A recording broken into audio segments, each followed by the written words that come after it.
Yaradan Allah lətif və hər şeydən xəbərdar olduğu halda, ola bilərmi ki, o gizlində və aşkarda olanları bilməsin?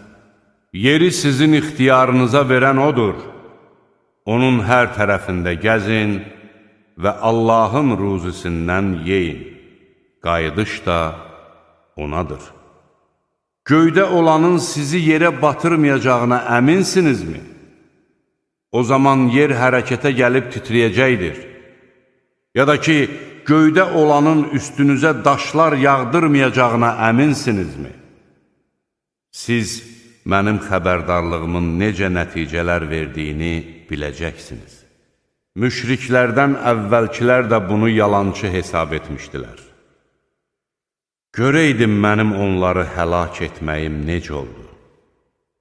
Məyər onlar başları üzərində dəstə-dəstə pərvazlanıb uçan, hərdən də qanadlarını yığan quşları görmürlərmi? Onları havada ancaq mərhəmətli Allah saxlayır. Şübhəsiz ki, O hər şeyi görür. Ya da mərhəmətli Allahdan başqa sizə kömək edə biləcək qoşununuz varmı? Kafirlər ancaq aldanmaqdadılar.